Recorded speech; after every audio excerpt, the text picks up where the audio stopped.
Hi அஸ்ஸலாமு அலைக்கும். Welcome to BB's gallery. எல்லாரும் எப்படி இருக்கீங்க? அல்ஹம்துலில்லாஹ் இங்கே எல்லாரும் நல்லாயிருக்கோம். இன்றைக்கும் ரொட்டீன் விளாக் தான் பார்க்க போகிறீங்க. வீடியோ இன்ட்ரெஸ்டிங்காக இருக்கும். வீடியோ ஸ்கிப் பண்ணிடாதீங்க. பிடிச்சிருந்தா லைக் பண்ணுங்கள், ஷேர் பண்ணுங்கள், கமெண்ட் பண்ணுங்கள். இன்றைக்கி நான் இட்லி ஊற்றி வாடா தான் நான் செய்ய போகிறேன். வாடாக்கு பேட்டர் ரெடி பண்ணிட்டேன். நைட்டே வந்து கீ ரைஸில் ரவா போட்டு மிக்ஸ் பண்ணி நைட்டு ஃபுல் நைட் வந்து ஷோக் ஆகிருந்துச்சு. இதுக்கு எறாமணி, அதாவது காஞ்ச எறா, இது போட்டால் தான் வாடை சூப்பராக இருக்கும். அதுக்கு கொஞ்சம் தண்ணி ஊற்றிக்கிட்டேன். ஏன்னா வந்து அதில் மண் இருக்கும்.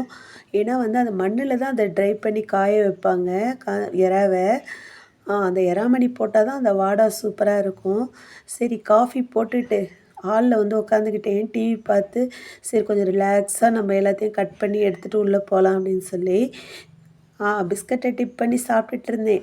சாப்பிட்டுட்டு சரி பொறுமையாக வெஜிடபிள்ஸ்லாம் கட் பண்ணிவிடுவோம், பாதாமை உரித்து வச்சுருவோம் அப்படின்னு சொல்லி சூப்பராக ரெடி பண்ணிட்டேன். எல்லாமே வெங்காய தக்காளி சட்னி செஞ்சு வாடாக்கு தனியாக பொடிசாக கட் பண்ணிக்கிட்டேன், சின்ன வெங்காயம். ஆஸ் யூஸ்வல் தக்காளி சட்னி எப்படி செய்கிறதுன்னு உங்களுக்கு எல்லாருக்குமே தெரியும். அதை தான் கொஞ்சம் ஃபாஸ்ட்டாக செய்யவும் ஆரம்பிச்சிட்டேன் நான். மார்னிங் டிஃபனுக்கு இட்லி, தக்காளி சட்னி, வாடா. இட்லியும் ஊற்றி ரெடி பண்ணிட்டேன். தக்காளி சட்னி வதக்கி ஆற வச்சு மிக்சியில் அரைச்சிட்டேன். அதை அப்புறம் தாளிச்சிட்டேன் நான். தாளித்து வச்சாச்சு. சூப்பராக ரெடி ஆகிடுச்சு. வடை பேட்ரு சூப்பராக ரெடி ஆகிடுச்சு. இதில் என்னென்னா சின்ன வெங்காயம், பச்சை மிளகாய், தேங்காய் பூ இதெல்லாம் போட்டு கொஞ்சமாக சோடாப்பு, கொஞ்சம் உப்பு இதை போட்டு நல்லா பிசைஞ்சிக்கினா அந்த எறாமணி, காஞ்ச எறா இருக்குல்ல, அதையும் போட்டு அதுலேயே நல்லா பிசைஞ்சிட்டு சின்ன சின்னதாக வடை மாதிரி தட்டி போடுங்க. ஆனால் வந்து இது கொஞ்சம் ஸ்லோவாக குக் ஆகணும். சூப்பராக இருக்கும் வாடா. இதுக்கு இடையில நாட்டுப்பால் வந்துச்சு, அதையும் நான் காய்ச்சி வச்சுக்கிட்டேன். ஆமாங்க, இன்றைக்கி கொஞ்சம் நாட்டுப்பால் கொஞ்சம் லேட்டாக வந்துச்சு. பசும்பால் கொஞ்சம் லேட்டாக வந்ததுனால அதை காய்ச்சியும் வச்சுக்கிட்டேன். வாடாவை பாருங்கள் எவ்வளோ சூப்பராக இருக்குது பாருங்கள். இதை வந்து ஹை ஃப்ளேமில் குக் பண்ணக்கூடாது, கொஞ்சம் ஸ்லோவாக குக் பண்ணால் தான் சூப்பராக இருக்கும். இங்கே பாருங்கள், காலையில் சாப்பிட்டுட்டு பாத்திரம் எவ்வளோ பாத்திரம் சேர்ந்துருச்சு. அப்புறம் எல்லாத்தையும் கழுவி வச்சாச்சு, கழுவி ட்ரை பண்ணிட்டு வச்சாச்சு. எங்கள் அம்மா துணியெல்லாம் மடித்து வச்சுட்டாங்க. துணியெல்லாம் மடித்து வச்சுட்டா அவங்க மதியான வேலைக்கு ஸ்டார்ட் பண்ணவே ஆரம்பிச்சிட்டாங்க. என்னம்மா செய்கிறது அப்படின்னு நினச்சேன். சரி, அப்படியே டிஸ்கஸ் பண்ணிக்கிட்டே இருந்தோம். பருப்பு எடுக்கும் போதே உங்களுக்கு யோசனை தெரிஞ்சிருக்கும். இன்றைக்கி நான் சாம்பார் தான் செய்ய போகிறேன். ஆமாங்க, சாம்பார் வச்சு ரொம்ப நாள் ஆகுது. சரி, இன்றைக்கி சாம்பார் வச்சுருவோம், ஒரே நான்வெஜ்ஜாக இருக்குது அப்படின்னு சொல்லிட்டு சாம்பார் போட ஆரம்பிச்சிட்டேன். கொஞ்சோண்டு புளியும் ஊற வச்சுட்டேன். சாம்பாருக்கு தேவையான புளியும் ஊற வச்சுட்டேன். அதில் பருப்பை வேக வச்சுட்டு ரைஸ் குக்கரில் தான் இன்றைக்கி அரிசி போட போகிறேன் சாப்பாடு. அதனால் ரைஸ் குக்கரில் எல்லாமே ரெடி பண்ணிட்டேன். எங்கள் அம்மாவுக்கு வெந்நீரும் வச்சுட்டேன்.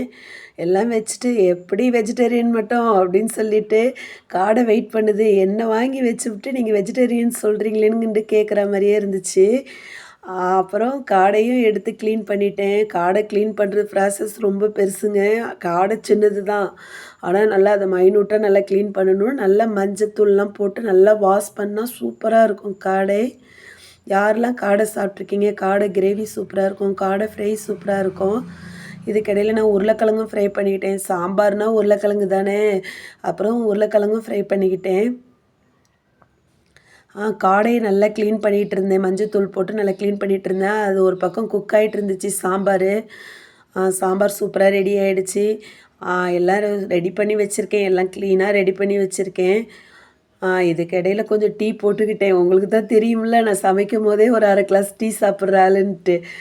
அப்புறம் எல்லாம் சாப்பிட்டு தண்ணி வேணும்ல, தண்ணியும் பிடிச்சி வச்சுக்கிட்டேன். இந்த முனிசிபாலிட்டி தண்ணி கரெக்டாக 1 மணிக்கெலாம் நின்றோம், அதையும் பிடிச்சி வச்சுக்கிட்டேன். டீ எடுத்துகிட்டு போய் ஹாலில் போய் உட்காந்து டீயை குடிச்சிட்டு அப்புறம் ரிலாக்ஸாக வந்தேன். அப்புறம் சாம்பார் சூப்பராக ரெடியாக இருந்துச்சு. சரி, கொஞ்சமாக புளியை கரைச்சி ஊற்றிட்டு அதுக்கு பிறகு தாளிக்க ஆரம்பிச்சிட்டேன்.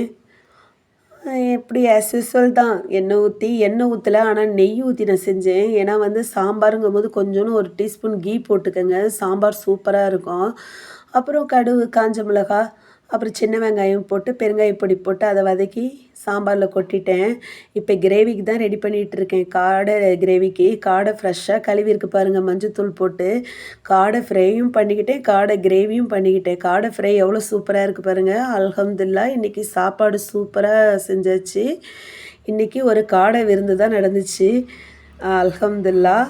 என்னோட வீடியோ உங்களுக்கு ரொம்ப பிடிச்சிருந்துச்சுன்னா லைக் பண்ணுங்கள், சப்ஸ்கிரைப் பண்ணுங்கள். அப்படியே பக்கத்தில் உள்ள பெல்லை அப்படியே தட்டி விட்டு போங்க. அப்போ தான் நான் போடுற வீடியோ உங்களுக்கு நோட்டிஃபிகேஷனில் வரும். ஓகே, பாய்.